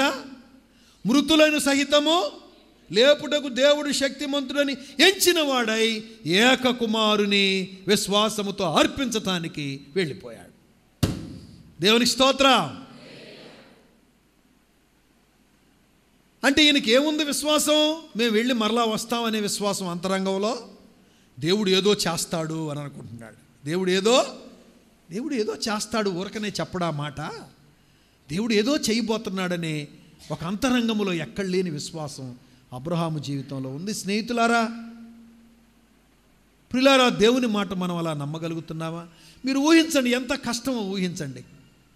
ఒక్కగానొక్క కుమారుడు వృద్ధాప్యంలో పుట్టాడు, వాణ్ణి బలివ్వమంటే అబ్రహాము ఏమన్నా న్యాయం ఉందా? సంతానం కలిగిద్ది అని చెప్తా ఉంటే సంతానం కలక్క మధ్యలో ఆగరమాటిని లేనిపోయింది, ఒక తప్పు కూడా నేను చేస్తేనే నువ్వు ఇంకా సంతానం ఇచ్చినట్టిచ్చి మరలా బలి ఇవ్వమంటున్నావే అని అడగొచ్చు, రీజన్ తీయొచ్చు, రీజనబుల్గా అడగొచ్చు, అనుకోవచ్చు. అసలు అవన్నీ ఏమీ అనుకున్నట్టు చరిత్ర లేదు. కానీ చిత్తము ప్రభువా అన్నాడు. ఏమన్నాడు? 22వ అధ్యాయం ఆదికాండంలో చిత్తము ప్రభువా అన్నాడు. చిత్తము అని కుమారుని తీసుకుని వెళ్ళి విశ్వాసముతో బలి ఇచ్చాడు. అర్పించి అన్నాడు కదా అక్కడ. ఇవన్నీ మీరు ధ్యానించే ఉంటారు. ఈవెన్ దెన్ అయినప్పటికీ కూడా వీళ్ళందరూ పెద్దలు సాక్ష్యము పొందిరి. పెద్దలు సాక్ష్యము పొందిరి. అబ్రహాము మనందరికీ పెద్ద పితరుడు, ఆయనే. ఆయన దగ్గర చాలా నేర్చుకోవాలి మనం. స్నేహితులారా, మనం అభ్యాసం చేద్దాం. మనం ఒక తీర్మానం చేసుకుందాం ఈరోజు. దేవా, అబ్రహాము వంటి విశ్వాసం మాకు కూడా దయచేయి. అబ్రహాములాగా తొందరపడకుండా, ఆయనలో ఉన్న బలహీనత వద్దు ప్రభువా, ఆయనలో ఉన్న బలాన్ని మేము ఎక్సర్సైజ్ చేయడానికి సహాయం చేయమని ఈరోజు మనం అడిగితే ఎంత బాగుండు. ఆయనలో ఉన్న బలహీనత ఏంటి చెప్పండి? ఆయనలో ఉన్న బలహీనత ఎవరని చెప్పగలరా? సంతానం ఆలస్యం అవుతుంటే హాగర్ వచ్చి ఏం చేసింది? హాగర్ కాదు, శారమ్మే ఏం చెప్పింది? నువ్వు హాగర్తో పోయి సంతానం తీసుకురా అని చెప్పింది నాకు. హాగర్ అంటే దాసితో నువ్వు పోయి ఆమెను కలిసి నాకు సంతానం పుట్టించమని చెప్పింది. సలహా ఇచ్చింది ఎవరో? శారా సలహా ఇచ్చిందా? పుట్టిందా? పుట్టాడా? బిడ్డ పుట్టాడా? పుట్టిన తర్వాత బాగా సంతోషిస్తూ ఉంటే హాగరు శారాకు వ్యసనం పుట్టింది. శారాకు వ్యసనం పుట్టి ఏమంది? నా ఉసురు నీకు తగులును అంది. ఏమంది? నా ఉసురు నీకు తగులును అంది. పొమ్మందు నువ్వు సంతానం నాకు తీసుకురా ఎట్టో కట్టని అబ్రహామును ఒత్తిడి చేసింది నువ్వు. పొమ్మందు నువ్వు. పిల్లలు పుట్టిన తర్వాత నా ఉసురు నీకు తగులునని పాపం అన్యాయంగా ఆగరణ తిడతా ఉంది. ఎవరో?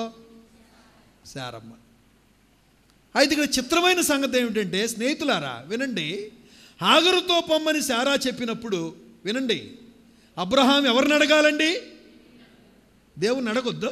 అప్పుడు అడగల. అయినా ఎప్పుడు అడిగాడో తెలుసా? హాగర్ని ఇంట్లో నుంచి పంపించు అని అంటుంటే అప్పుడు అడిగాడు అబ్రహాం దేవుణ్ణి, అయ్యా హాగర్ని ఇంట్లో నుంచి శారమ్మ పంపమంటుందయ్యా అని అంటే, అప్పుడు దేవుడు ఏమన్నాడు? నువ్వు శారా మాట వినయ్యా, ఏం చేస్తావా నువ్వు ఆ మాట. ఇస్సాకు వలనైనదే నీ సంతానం అనబడును, హాగర్ వలనైనది సంతానము అనబడు. అబ్రహాం మిస్టేక్ చెప్పడానికి చెప్పాను ఇది. అబ్రహాము హాగరుతో వెళ్ళమని భార్య సలహా ఇచ్చినప్పుడు దేవుని అడగవలసింది కదా, అప్పుడు అడగలే. బాగా సంతోషంలో సత్యం మరిచిపోయినట్టు సంతోషంలో ఆయన సత్యం మరిచిపోయి హాగరుతో పోయాడు. బిడ్డలు పుట్టిన తర్వాత ఇప్పుడు కన్నాడు కదా, బిడ్డ పుట్టాడు కదా, ఎంతైనా బాధ ఉంటుంది కదా. ఇప్పుడు వెళ్ళమని బయటికి తరుగుతూ ఉంటే అప్పుడు దేవుణ్ణి అడుగుతున్నాడు. అబ్రహాం చేసిన మిస్టేక్ అదే. అందుకే ఆదికాండం 17వ అధ్యాయంకి వచ్చేటప్పటికి ఏమన్నాడంటే, నేను సర్వశక్తి గల దేవుడను, నా సన్నిధిలో నడుచుచు నిందారహితుడవై ఉండము. నేను సంతానం ఇవ్వలేని వాడినా, నేను సమస్యను పూరించలేని వాడినా, నాకు అసాధ్యమైనది ఏదైనా ఉన్నదా? నేను సర్వశక్తి గల దేవుడను, I am the God of all mighty. Abraham be blameless, నిందారహితుడుగా జీవించని 17వ అధ్యాయంలో చెప్పాడు. మీకు నా బోధ అర్థమవుతుందని నేను అనుకుంటున్నాను. అబ్రహాములో ఉన్న గొప్పతనం చెప్తున్నాం ఇప్పుడు. దానికి ముందుగా అబ్రహాములో ఉన్న ఒక బలహీనత కూడా మనం చెప్పుకోవాల్సి వచ్చింది. ఎందుకంటే అబ్రహాము చేసిన తొందరపాటు సమస్య వక్తలు, వ్యాఖ్యానకర్తలు అన్నీ అబ్జర్వ్ చేసిన వాళ్ళు ఏం చెప్తున్నారంటే, ఈరోజు ఇష్మాయేలీల సంతానములో నుంచి వచ్చిన ఐఎస్ఐ తీవ్రవాదులు క్రైస్తవుల్ని నిలువున చంపేస్తూ ఉన్నారు. ఇష్మాయేలీల సంతానం హాగరులో నుండి వచ్చింది. హాగరుతో వచ్చిన సంతానం అబ్రహాము తొందరపాటు వలన వచ్చింది.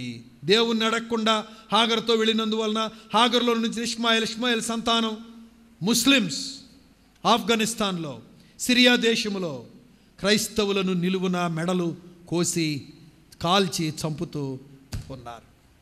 ప్రియులారా, అబ్రహాం ఆ రోజు చేసిన చిన్న తొందర తీర్మానము ప్రపంచమంతటికి నష్టాన్ని కలుగజేసిందని భక్తులు, వ్యాఖ్యానకర్తలు వివరిస్తూ ఉండగా, దేవుని బిడ్డలారా, మనం ఎంత విశ్వాసులమైనా ఎక్కడో ఒక తొందరపాటు, ఒక బుద్ధిహీనత మనలో చోటు చేసుకుంటుంది. జాగ్రత్త. Let us be watchful. మనందరము చాలా జాగ్రత్తగా ఉండాలి. ఒక తీర్మానం విషయంలో చాలా జాగ్రత్తగా ఉండాలి. తొందరపాటు చర్య ప్రపంచమంతటి క్రైస్తవులను హింసిస్తూ, బాధిస్తూ, నరుకుతూ ఉంది ఈరోజు. దేవుని బిడ్డలారా, అయితే అబ్రహాము సాక్ష్యం ఎందుకు పొందాడు అని అంటే, వృద్ధాప్యములో కూడా పిల్లలను దేవుడు ఇవ్వగలడని విశ్వాసం పొందాడు. మిస్టేక్ జరిగింది, ఆయనను అతడు విశ్వాసం వలన ఇస్సాకును పొందగలిగాడు. ఏమని నమ్మాడంటే, ఇంకోసారి చదువుకుందామా? మృతులను సహితము, అక్కడ చదువు. మృతులను సహితము లేపుటకు దేవుడు శక్తిమంతుడని ఎంచిన వాడై తన ఏక కుమారుని అర్పించి ఉపమాన రూపముగా అతని మృతుల్లో నుండి మరలా పొందెను. దేవునికి స్తోత్రం. రోమాపత్రిక 4వ అధ్యాయం, రోమాపత్రిక 4వ అధ్యాయం 17వ వచనం. తాను విశ్వసించిన దేవుని ఎదుట అనగా మృతులను సజీవులనుగా చేయువాడును లేని వాటిని ఉన్నట్టుగానే పిలుచువాడునైన దేవుని ఎదుట అతడు మనకందరికీ తండ్రి అయి ఉన్నాడు. 19వ వచనం చదువుదాం. మరియు అతడి విశ్వాసమునందు బలహీనుడు గాక రమారమి 100 వయస్సు గలవాడై ఉండి అప్పటికి తన శరీరం మృతతుల్యమైనట్లును శారా గర్భం మృతతుల్యమైనట్లు ఆలోచించెను గాని అవిశ్వాసం వల్ల దేవుని వాగ్దానం గురించి సందేహింపక దేవుని మహిమపరచి ఆయన వాగ్దానం చేసిన దాన్ని నెరవేర్చుటకు సమర్థుడని రూఢిగా విశ్వసించి విశ్వాసం వల్ల బలము నొందెను. అందుచేత అతనికి నీతిగా ఎంచబడెను. స్నేహితులారా, మృతతుల్యమైన శరీరం, శారా గర్భము మృతతుల్యమైంది, ఆయన కూడా మృతతుల్యమైపోయాడు. అలాంటి పరిస్థితుల్లో 19వ వచనములో అతడు విశ్వాసమునందు బలహీనుడు కాలేదు. 100 ఏండ్ల వయసు గలవాడైనప్పుడు శరీరం మృతతుల్యమైనట్టును శారా గర్భం మృతుల్యమైన ఆలోచించెను. చాలా కష్టమే, పిల్లలు పుట్టడం చాలా కష్టమే అనుకున్నాడు, ఆలోచించాడు. హ్యూమన్ రీజన్ ప్రకారం కష్టం, వైద్యశాస్త్ర ప్రకారం కష్టం. వైద్యశాస్త్ర ప్రకారం బిడ్డలు పుట్టడానికి వీల్లేదు, హ్యూమన్ రీజన్ ప్రకారం బిడ్డలు పుట్టడానికి వీల్లేదు. Human reason, medical knowledge, science వాటన్నిటినీ ఫెయిల్ చేస్తూ faith produces power. Hallelujah, hallelujah. Faith produces power. విశ్వాసము వలన బలము పొందెను, అది అతనికి నీతిగా ఎంచబడెను. మృతులను సహితము లేపగలిగిన వాడు. స్నేహితులారా, ఇక్కడ కూర్చున్న మీ జీవితాల్లో కొన్ని సమస్యల విషయంలో కూడా ఇట్ ఈజ్ ఇంపాసిబుల్ అనే స్థితిలో ఎవరైనా ఉన్నారా? దేవుని చిత్తమైతే అసాధ్యమైనది సాధ్యము చేస్తాడు. దేవునికి స్తోత్రం, దేవునికి స్తోత్రం. స్నేహితులారా, ఇది సత్యం. భూమి ఆకాశమును సృజించిన దేవుడు మృతులను సజీవులుగా చేయగలవాడు, సజీవులను మృతులుగా చేయగలిగిన వాడు. 3-4 దినాలు సమాధిలో ఉన్న వ్యక్తిని బయటికి రా అని పిలిచిన శక్తిమంతుడు. మాట మాత్రము సెలవీయగా భూమి ఆకాశాలు కలిగిన అటువంటి గొప్ప దేవుడు. ఏమీ లేని దాంట్లో నుంచి ఉన్నట్టుగా పిలిచినవాడు. లేని వాటిని ఉన్నట్టుగా, చూడండి ఆ మాట, లేని వాటిని ఉన్నట్టుగా పిలిచాడు. భూమి రమ్మన్నాడు, వెలుగు రా అన్నాడు, ఆకాశమా కలుగు అన్నాడు. అవి ఎక్కడో ఉంటే పిలిచినట్టుగా, అవి ఎక్కడో ఉంటే, ఇక్కడెక్కడో ఉంటే పిలిచినట్టుగా, లేని వాటిని ఉన్నట్టుగా పిలిచాడట ఆయన. ఈ దగ్గరలో ఎక్కడో ఉంటే అవసరమో ఇట్లా అన్నట్టుగా పిలిచాడు. దేన్ని? ఊహకు అందని ఈ విశాల ప్రపంచాన్ని, ఊహకు అందని ఈ జ్ఞానానికి మించిన ఈ ప్రకృతిని, మన ఊహకు జ్ఞానానికి సైన్స్కి అందనటువంటి అద్భుతమైనటువంటి ఈ ప్రపంచం అంతటిని, లేని వాటిని, అది వరకు లేని వాటిని ఉన్నట్టుగా పిలిచిన వాని యందు విశ్వాసముంచిన అబ్రహాం మృతతుల్యమైన గర్భములో నుండి సైన్స్కు అందని, వైద్యశాస్త్రానికి అందని పిల్లలు పుట్టరో అన్న దాంట్లో నుండి దేవుడు గర్భఫలాన్ని తీసుకొచ్చాడు. దేవునికి స్తోత్రం. మా చర్చిలో అటువంటి వాళ్ళు ఉన్నారు, కొంతమంది ఉన్నారు. అవన్నీ చెప్పడానికి కుదరదు, కానీ పిల్లలు పుట్టరమ్మా అని చెప్పినటువంటి వారికి పిల్లలు కలిగారు. మగ సంతానం, ఆడపిల్లలు. 15 years నుంచి సంతానం లేనివాళ్ళు, 20 years నుంచి సంతానం లేనివాళ్ళు. అద్భుతం ప్రియులారా. నీ చిత్తమైతే సహాయం చేయి ప్రభువా అంటే దేవుడు కార్యం జరిగించాడు. ఒక స్త్రీ మీద ఉన్న నిందను తొలగించడానికి కూడా దేవుడు సంతానం పుట్టించాడు. ఆ సంతానం కూడా ఒక విజిటింగ్ చేసి ప్రార్థన చేస్తున్న ఒక బ్రదర్ మీద, ఒక సిస్టర్ని విజిట్ చేస్తూ ప్రార్థన చేస్తూ ఉండాడు ఒక పెద్ద ఆయన. అయితే అతని మీద అనుమానం వచ్చింది. అతని మీద అనుమానం వస్తే మా సంఘస్థులందరూ కలిసి ప్రార్థన చేశారు. పాస్టమ్మ గారు కొంతమందిని చేసి, ప్రభువా ఈ దర్శించి ప్రార్థన చేసే పెద్ద ఆయన మీద అనుమానం వస్తుంది వాళ్ళ భర్తకి, నువ్వు ఏం చేస్తావో మాకు తెలియదు, వచ్చిరాని ప్రార్థన అమ్మా, నువ్వు ఏం చేస్తావో తెలియదు, మీరు ఏమైనా చేయగలరు. ఆ పుట్టేవాడు ఎవడో వాళ్ళ నాన్న పోలికలతో పుట్టాల ప్రభు అని ప్రార్థన చేశారు వీళ్ళు. దేవునికి స్తోత్రం, దేవునికి స్తోత్రం. పుట్టేవాడు ఎవడో వాళ్ళ నాన్న పోలికల ప్రకారం పుట్టాల ప్రభు అని చేశాడు. నమ్ముతారా? మీరు ఎవరన్నా 5, 6 రండి మా ఊరికి. ఆ పుట్టినోడికి వాళ్ళ నాన్నకి అసలు తేడే లేదు, అసలు వ్యత్యాసమే లేకుండా పుట్టాడు ఒకడో, వాళ్ళ నానెట్టున్నాడో అట్టే, అదే రంగు, అదే ముక్కు, అదే వ్యవహారం, కథంతదే. దేవుని స్తోత్రం. అవసరమైతే దేవుడు అవి కూడా చేస్తాడు. అసాధ్యమైన వాటిని ఆయన చిత్తం అవ్వాలి. ఈ మాట కూడా విశ్వాసులు తెలుసుకోవాలి. ఊరికనే నీరసించిపోకూడదు, నిరాశపడిపోకూడదు దేవుడు కార్యాలు చేయలేదని. ఆయన చిత్తం అనేది ఒకటి ఉంది. ఆయన చిత్తము ఉత్తమం, మనకి ఆయన చిత్తం అనుకూలం, ఆయన చిత్తం సంపూర్ణం. ఆయన చిత్తం అయితేనే మనకు జరగడం మంచిది. ఏదైనా ఆయన చిత్తం కాకపోతే అది ఎంత గొప్పదైనా మనకు అవసరం లేదు. కాబట్టి ప్రార్థన చేసేవాళ్ళు ఏం చేయాలి? ప్రభువా, నీ చిత్తం అయితే నాకు ఇది దయచేయమని నువ్వు అడగాల. అది నీకు మంచిదమ్మా, మంచిదయ్యా. జరగదని కాదు, దేవుడు చెయ్యడని కాదు, చేస్తాడు. అబ్రహాం అంటున్నాడు, అబ్రహామును గురించిన సాక్ష్యం ఏం చెప్పండి? అతడు మృతులను సజీవులుగా చేయువాడును, లేని వాటిని ఉన్నట్టుగా పిలుచువాడునైన దేవుని ఎదుట మనందరికీ తండ్రి అయి ఉన్నాడు. అటువంటి విశ్వాసము కలిగినటువంటి వాడు. కాబట్టి మన దేవుడు అంత గొప్పవాడైనప్పుడు మనం దిగులు చెందవద్దు, బాధపడవద్దు. కాబట్టి అబ్రహాం ఎందుకు అంత గొప్ప సాక్ష్యం వచ్చిందంటే, మృతతుల్యమైన గర్భములో నుండి దేవుడు మృతులను సైతం పైకి లేపి బ్రతికించగలిగిన వాడు నా కొడుకును కాదు ఏమైనా ఇస్తానని విశ్వాసముతో వెళ్ళాడు. ఆ విశ్వాసమే అతనికి నీతిగా ఎంచబడింది. ఇస్సాకును దేవుడు బ్రతికించి, ఇస్సాకులో నుండి యాకోబులో నుండి 12 గోత్రాలు, 12 గోత్రాల్లోంచి 6 లక్షల కాల్బలం ఈరోజు ప్రపంచంలో ఉనికి కలిగి ఉన్న ఇశ్రాయేలు దేశానికి కారణం ఎవరు చెప్పండి? ఈరోజు ప్రపంచంలో, ప్రపంచ చరిత్రలో ఇశ్రాయేలు దేశం ఉండడానికి కారణం ఎవరు చెప్పండి? ఇస్సాకు పుట్టడానికి కారణం ఎవరు చెప్పండి? అబ్రహాము విశ్వాసం.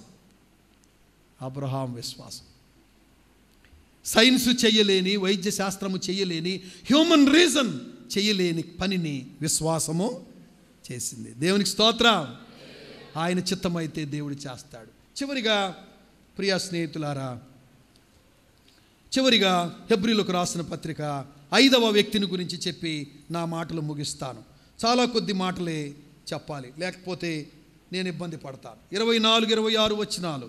మోషే పెద్దవాడైనప్పుడు విశ్వాసమును బట్టి ఐగుప్తు ధనము కంటే క్రీస్తు విషయమైన నింద గొప్ప భాగ్యమని ఎంచుకొని అల్పకాలము పాపభోగము అనుభవించుట కంటే దేవుని ప్రజలతో శ్రమ అనుభవించుట మేలని యోచించి ఫరో కుమార్తె యొక్క కుమారుని అనిపించుకుంటూ ఒప్పుకొనలేదు. ఏలయనగా అతడు ప్రతిఫలంగా కలుగుబో బహుమానమందు దృష్టి ఉంచెను. చాలు. ఈ వాక్యంలో 3 విషయాలు చెప్తాను, గుర్తుంచుకోండి, అక్కడ నోట్ చేసుకోండి. మోషే పెద్దవాడయ్యాడు. He was growing physically and mentally, spiritually he was growing. When he was growing, అతడు ఎదుగుతూ ఉన్నప్పుడు ఐగుప్తు ధనము, the richness of the Egypt, ఐగుప్తు ధనము కంటే నింద గొప్ప భాగ్యం అనుకున్నాడు. ఐగుప్తు ధనము కంటే అనేవి పెట్టుకోవాలి మీరు. ఐగుప్తు ధనము కంటే ఏది గొప్ప? క్రీస్తు విషయమైన నింద గొప్ప భాగ్యం అంట. అది ప్రివిలేజ్ అంట, అది గొప్ప భాగ్యం అంట ఈయనకి. అలా చూశాడు.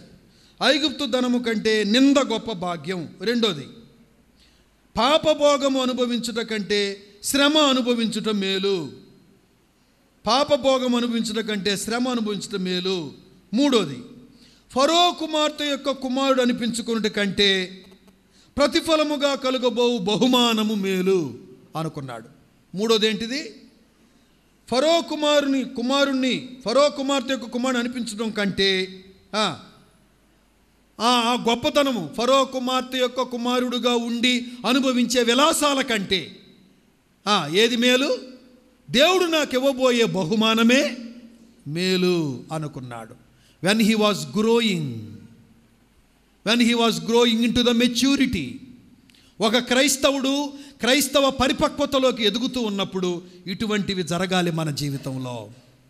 రిచ్నెస్ ఆఫ్ ద ఈజిప్ట్, చీకటికి గుర్తుగా, విగ్రహారాధనకు గుర్తుగా, పాపానికి గుర్తుగా ఉన్న ఐగుప్తు లోకము దినాలు గడిచే కొద్ది త్యజించాలి. నింద భరించటమే గొప్ప అనుకోవాలి.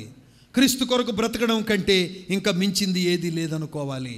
When he was growing into maturity, పరిపక్వతలోకి వెళ్ళేటప్పుడు దినాలు గడిచే కొద్ది, రోజులు గడిచే కొద్ది, వారాలు గడిచే కొద్ది, నెలలు సంవత్సరాలు గడిచే కొద్ది మెచ్యూరిటీలోకి నువ్వు వెళ్ళాలి. వెళ్తావా? వెళుతున్నావా? ఈ లోక సంబంధమైన ధనం, లోక సంబంధమైన ఆస్తి, లోక సంబంధమైన ఈ యొక్క బయటికి కనబడేటువంటి ఈ పచ్చదనం ఇతరులతో పోల్చుకొని క్రీస్తును సంపాదించుకోవడానికి బదులు లోకాన్ని సంపాదించుకోవాలన్న తపన తగ్గిందా? వాక్యం వినే కొంది, ప్రసంగాలు వినే కొంది, కొన్ని ఉదాహరణలు వినే కొంది, కొన్ని సంగతులు చరిత్రలు వినే కొంది, పెద్దవాడు అయ్యే కొంది, సీనియారిటీ పెరిగే కొద్దీ, ఆత్మలో ఎదిగే కొద్దీ లోకం అనే ఐగుప్తు మీద ఇష్టం తగ్గుతుందా? ఇష్టం చస్తుందా? లేకపోతే పెరుగుతుందా? మోషే పెద్దవాడైనప్పుడు వెన్ హీ వాజ్ గ్రోయింగ్, అతడు ఎదుగుతున్నప్పుడు, ఎదుగుతున్నాడని చెప్పడానికి సూచన ఏంటంటే లోకం అనే ఐగుప్తును పక్కన పెట్టేశాడు. క్రీస్తు విషయమైన నిందే గొప్పదనుకున్నాడు. రెండోది ఏమనుకున్నాడు? పాపభోగము అల్పకాలం ఉంటుందని తెలిసింది అతనికి. చాలామంది విశ్వాసులకి పాపభోగం అల్పకాలమే ఉంటుందని తెలియక అదేదో శాశ్వతం అనుకొని ఇష్టానుసారంగా అల్పకాలము పాపభోగం అనుభవించటానికి సమయాన్ని ఇస్తున్నారు, డబ్బు ఇస్తున్నారు, కళ్ళు ఇస్తున్నారు, కాళ్ళు ఇస్తున్నారు, వాళ్ళ శరీరాన్ని ఇస్తున్నారు, ఎంతో వ్యర్థం చేస్తూ ఉన్నారు విశ్వాసులు. Moses when he was growing he rejected the sin. అల్పకాలము సంతోషం ఇచ్చే ఆ పాపాన్ని పక్కన పెట్టేశాడు, కంప్లీట్గా పక్కన పెట్టేశాడు. పక్కన పెట్టి అనుభవించట కంటే ఏది మంచిదంట ఆయనకి? శ్రమ. దేవుని ప్రజలతో శ్రమ అనుభవించుట మేలు. స్నేహితులారా, నీవు దేవుని కొరకు శ్రమ పడడమే రేపు బహుమానం ఇస్తుంది. నువ్వు దాచుకొని కాచుకొని ప్లాన్ చేసుకొని పాపం చేస్తావే, అది నీకు నష్టము, నాశనము తెస్తుంది. కానీ దేవుని ప్రజలతో, సంఘముతో కష్టమైన నష్టమైన నీతిని కాపాడుకోవడానికి శ్రమ పడతావే, ఆ శ్రమే రేపు నీకు మిగులుతుంది. దేవునికి స్తోత్రం, దేవునికి స్తోత్రం. చాలామంది అటువంటి వాళ్ళు ఉన్నారు ఈ రోజున. ప్రియా దేవుని బిడ్డలారా, ఇంకా ఆయన దేని మీద దృష్టి నిలిపెట్టాడండి? ప్రతిఫలముగా కలగబోవు బహుమానం మీద దృష్టి పెట్టాడు. దేనికంటే? ఫరో కుమార్తె యొక్క కుమారుడుగా ఉంటే విలాసంగా ఉండొచ్చు. ఫరో కుమార్తె యొక్క కుమారుడుగా ఉంటే ఏం కొదవలేదు. రథాల మీద నడిపిస్తారు, వాళ్ళు రథాల మీద నడిపిస్తారో, నీళ్ల మీద నడిపిస్తారో, ఆకాశంలో నడిపిస్తారో, ఏ కొరత లేకుండా చూసుకుంటారో. ఫరో తర్వాత ఫరోగా ఆయన్ని పెట్టేసి ఈ రాజ్యమంతటికి అతన్ని అధికారిని పెట్టాలని అనుకున్నారో 10 కమాండ్మెంట్స్ అనే దాంట్లో అది మనం చూస్తాం. ప్రియ స్నేహితులారా, అతనికంటే కూడా ఫరో తర్వాత ఫరోలాగా ఎంచబడేటువంటి గొప్పతనం ఆయనకు వస్తుంది, అనుమానం లేదు. కానీ ఫరో కుమార్తె యొక్క కుమారుడు అనిపించుకున్నట కంటే ఏది మేలు? పరలోకము నుండి దేవుడు నాకు ఇవ్వబోయే బహుమానమే మేలు అనుకున్నాడు. స్నేహితులారా, ఆ తర్వాత 27వ వచనంలో స్థిర బుద్ధి గలవాడై రాజాగ్రహమునకు భయపడక ఐగుప్తును విడిచిపోయాను. అలా చేసినటువంటి వారిని దేవుడు అద్భుతంగా వాడుకుంటాడు. మీకు తెలుసా, ఈ 3 లక్షణాలు ఎవరికైతే ఉంటాయో వాళ్ళని దేవుడు అద్భుతంగా వాడుకుంటాడు, మామూలుగా కాదు. నిర్గమకాండం 34వ అధ్యాయంలో మోషేతో దేవుడు చెప్పిన మాట చెప్పి నేను ప్రార్థన చేస్తాను.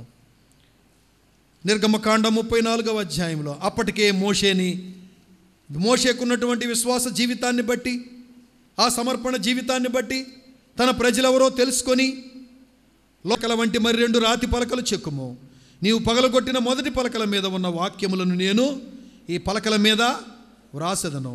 ఉదయమునకు నీవు సిద్ధపడి ఉదయమున సీనాయి కొండ ఎక్కి అక్కడ శిఖరము మీద నా సన్నిధిని నిలిచి ఉన్న. చదవండి 3వ వచనం అందరూ.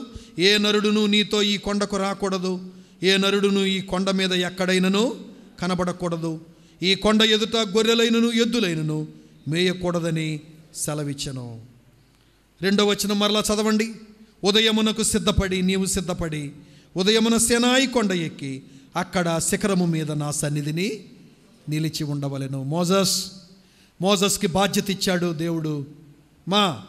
అల్పకాల పాప భోగం అనుభవించడం కంటే దేవుని ప్రజలతో శ్రమ అనుభవించడం మేలు అనుకున్నటువంటి ఆ విశ్వాసం, ఆ త్యాగాన్ని చూసిన దేవుడు మోషేకి బాధ్యత ఇచ్చాడు. వాళ్ళు దెబ్బతిన్నారు. ఇశ్రాయేలీలు మోషే కోపం వచ్చేటట్టు చేశారు. ఆ పలకలు పగలగొట్టాడు. అగ్ని చేత కొంతమంది కాల్చబడ్డారు. అయిపోయింది. అయితే ప్రేమగల దేవుడు మోజస్ను మరలా ఎక్కడికి రమ్మన్నాడు చెప్పండి? సీనాయి పర్వతం మీదకి రమ్మన్నాడు. ఎందుకు రమ్మన్నాడంటే, మోషే, పడిపోయిన వాడిని, చెడిపోయిన వాడిని, దెబ్బతిన్న వాడిని నేను అలాగే వదిలేసేవాడిని కాదు. మోషే, ఏ వాక్యము ద్వారా పరిశుద్ధతలోకి ఎదుగుతారో, ఏ వాక్యము ద్వారా నీతి తెలుసుకుంటారో, ఏ వాక్యము ద్వారా నాతో సరైన సంబంధం, సన్నిహితత్వం కలిగి ఉంటుందో ఆ వాక్యాన్ని వాళ్ళు పగలగొట్టారు, చెదరగొట్టారు. అయితే ఐ లవ్ దెమ్, నేను వారిని ప్రేమిస్తున్నాను. Moses please be with me for some time. I want to reveal my purpose and plan for my people. నా ప్రజల కొరకు ఉన్న ప్రణాళిక, నా ప్రజల కొరకు ఉన్నటువంటి ఉద్దేశాలు, నా ప్రజల కొరకు రాబోయే జనరేషన్స్ తరాలకు ఉన్నటువంటి ఆలోచనలు, తలంపులు, ప్రణాళికలు నీతో చెప్పాలి. మోషే you please come and be with me again 40 days you be with me. ఇదివరకు 40 రోజులు ఉన్నావు కదా, ఇంకొక 40 రోజులు నువ్వు నాతో ఉండమని అడిగాడు. దేవునికి స్తోత్రం. స్నేహితులారా, దేవుడు నీ ద్వారా దేవుని ఉద్దేశాలు నెరవేర్చబడాలినంటే మొదటి విషయం ఏం చేయాలి? ఐగుప్తును రిజెక్ట్ చేసినట్టుగా ఈ లోకమనే ఈజిప్టుని నువ్వు తృణీకరించేవాడివిగా ఉండాలి. నీలో ఉన్న ఆ పాపాన్ని అసహించుకునే తనాన్ని చూసి మోషేని ఎన్నుకున్నట్టు నిన్ను కూడా ఎన్నుకుంటాడు.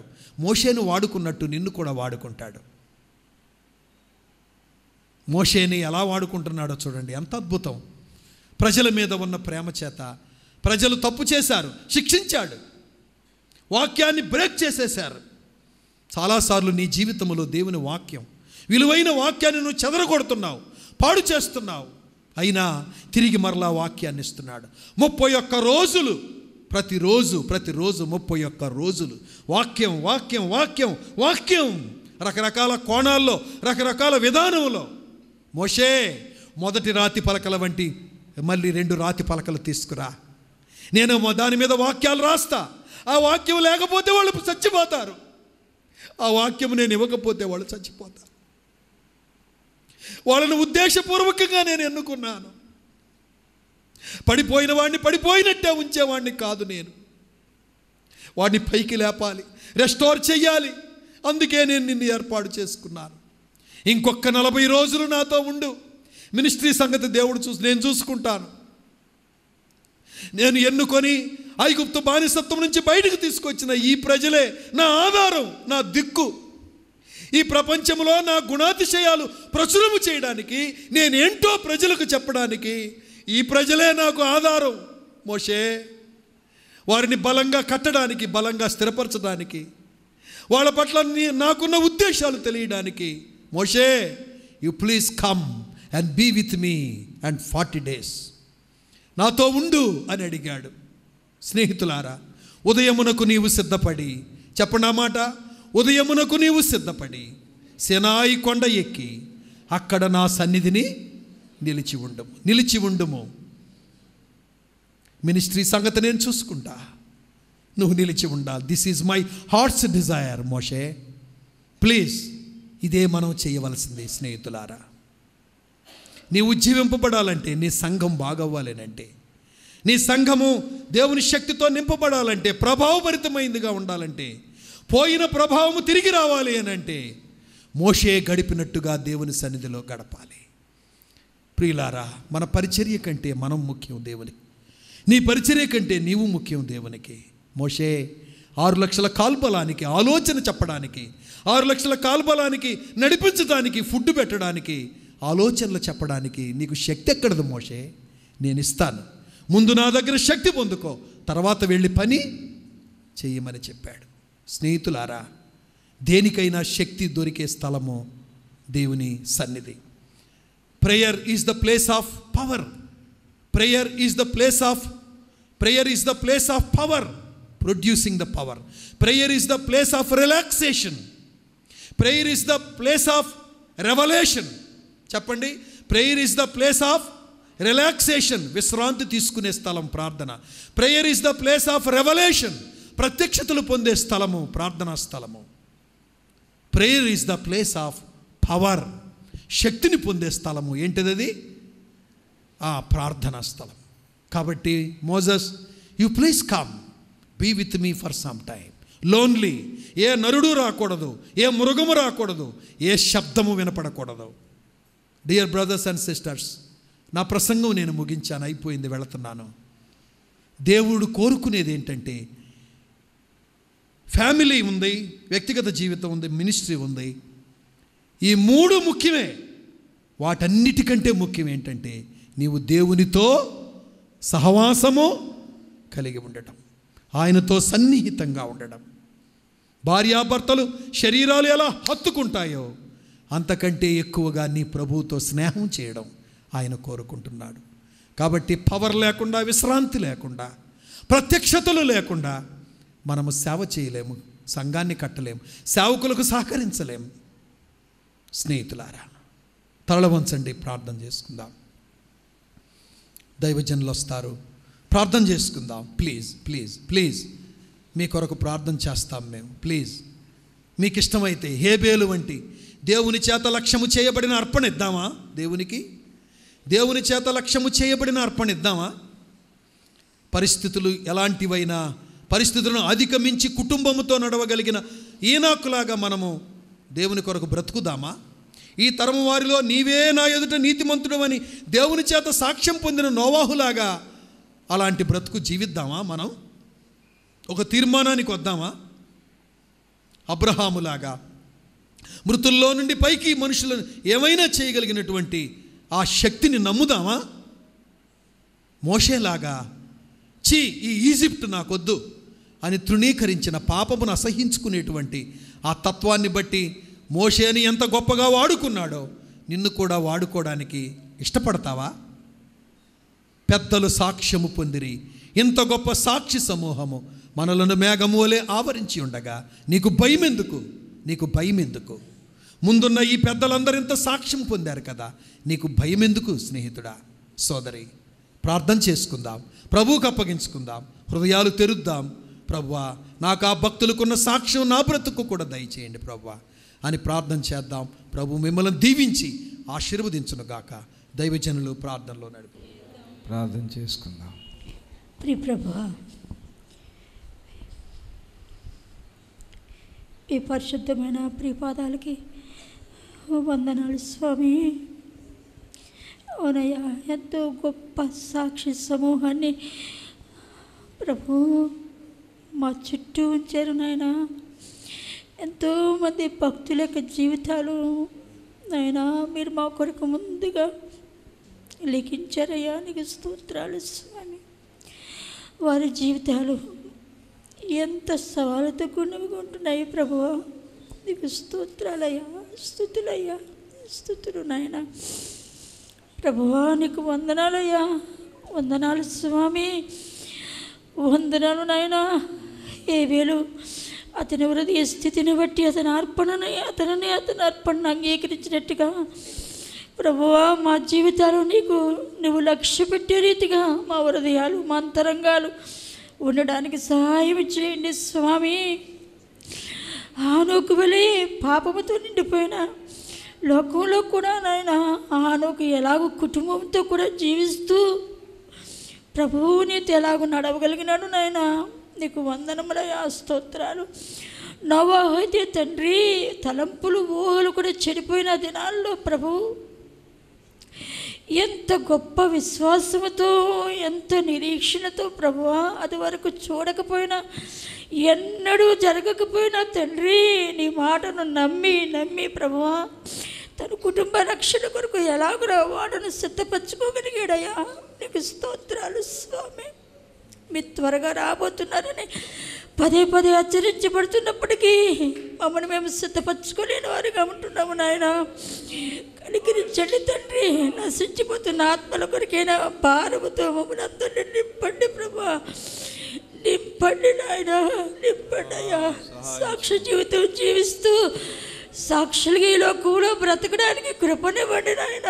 నీకు వందనాలయ్యా. అబ్రహాము వలె నీకు లోబడేవారుగా ప్రభువా నాయన తండ్రి, మీరు మమ్మల్ని సిద్ధపరచమని ప్రార్థించుకుంటున్నానయ్యా. మోషే వలె లోక సౌఖ్యాల మీద సుఖం మీద మనసు నచ్చకుండా ప్రభువా నాయన నీ కొరకు దేవా శ్రమ పడేవారుగా నాయన నీ నాకు కొరకు సిద్ధపరచబడడానికి కృప దయచేయండి స్వామి. త్వరగా రాబోతున్న తండ్రి, 16 దినాలు కూడా మీరు మాతో మాట్లాడుతూ వస్తామన్నారు నాయన. ప్రతి బిడ్డను కూడా దర్శించండి అయ్యా. వచ్చి విని వెళ్ళిపోయేవారుగా ఎవరిని వచ్చొద్దయ్యా, ఎవరిని వచ్చొద్దు నాయన. ఈ ప్రయాస వృధా కాకుండా సహాయం చేయండి నాయన. దినదినానికి మేము ఇంకా నీకు దగ్గరగా జరగడానికి ప్రభువా నాయన నీ కృపను మాకు దయచేయండి స్వామి. మోషేనైతే తండ్రి నువ్వు నాతో గడపమన్నావు నాయన, ఒంటరిగా రమ్మంటున్నావు నాయన. అలాగే ఏకాంతముగా నీతో గడిపేట మాకు నేర్పండి నాయన. నాకు నేర్పండి అయ్యా, నాకు నేర్పండి నాయన. తండ్రి ప్రార్థన దినాల్లో గొప్ప ప్రార్థన జీవాన్ని మీలో పోయండి స్వామి, మాలో పోయండి నాయన. ఓ దేవా ప్రతి బిడ్డ నీ కొరకు ప్రకాశిస్తూ ఆయన నీ కొరకు వారు ఉంటున్న ప్రదేశాల్లో ఒక జ్యోతుల వల్ల వెలుగుతూ స్వామి దేవా ప్రజలను ఎదుకు నడిపించగలగడానికి సహాయం చేయమని ప్రార్థిస్తున్నానయ్యా. నీకు వందనాలు చెల్లిస్తున్నాను తండ్రి. ప్రయాణం వెళ్ళిన సేవకునికి క్షేమకరమైన ప్రయాణమును దయచేయండి. రేపటి దిన ఆరాధన కొరకు మమ్మల్ని అందరినీ సిద్ధపరచండి ప్రభువా నాయన. సిద్ధపాటుతో మేము నీ యొద్ద కనబడడానికి నీ కృపను మాకు ఇవ్వండి అయ్యా, మీ కృపను మాకు ఇవ్వండి. ఏదో అలవాటుగా ఇక కూటాలు జరగకూడదు నాయన. ఈ ప్రార్థన దినాల్లో ఒక మార్పు మాలో దేవ మేము పొందుకోవడానికి కృప దయచేయమని నీ పాదాలంతా మారు పెట్టుకుంటున్నానయ్యా. దేవా సహాయం చేయండి. ఎవరెలా ఎలాంటి ఆశలతో నీ వద్దకు వస్తున్నారో ప్రభువా, ఎలాగూ నిన్ను అనుభవించాలని వారు కోరుకుంటున్నారో అలాగూ వారు నిన్ను పొందుకోవడానికి నీ సహాయమును దయచేయండి స్వామి. ఈ దాసుని బహుగా బలపరచండి. ఎంతో గొప్ప సేవను మీరు అప్పగించారు నాయన. బహుభయముతో వణుకుతూ నువ్వు వచ్చే వరకు నాయన మీరు అప్పగించి నీ పనిని చేయటకు కృప దయచేయండి. మిగిలిన తండ్రి ఆ 15 రోజులు కూడా దేవా నాయన మీరు మాతో మాట్లాడండి. రానైన దైవజనులందరినీ కూడా సిద్ధపరిచి మా మధ్యకు తీసుకురండి నాయన. మీరు మాతో మాట్లాడండి అయ్యా, నాతో మాట్లాడండి నాయన.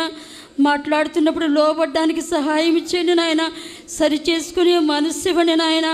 ఓ తండ్రి నీకు లోబడే మనస్సు ఇవ్వండి నాయన. కృపద ఇచ్చేయండి.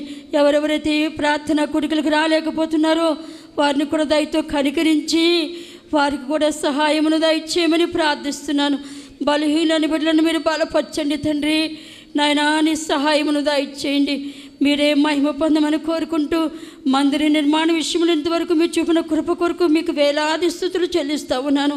ఆ 20వ తారీఖు కార్యక్రమం ద్వారా కేవలము నీ నామము ఘనపరచబడ్డానికి, మీ నామము హెచ్చించబడ్డానికి నీ సహాయమును దయచేయండి. సమస్తం మీ చేతులకు అప్పగించుకుంటున్నామయ్యా. మీరే దయ చూపి మమ్మల్ని మీరు చక్కగా నడిపించమని కోరుకుంటూ నీ దయగల హస్తాలకి నన్ను నేను సమర్పించుకుంటూ ఈ దీన ప్రార్థన నా ప్రియరక్షకుడైన యేసుస్వామి పేరిట మిక్కిలి వినిమితో బ్రతిమలాడి వేడుకుంటున్నాను తండ్రి. ఆమేన్. మహాదేవుడు నిజరక్షకుడైన యేసు ప్రభు కృప, దేవుని ప్రేమ, పరిశుద్ధాత్మని కాపుదల సదాకాలము మనకు తోడయుండును గాక.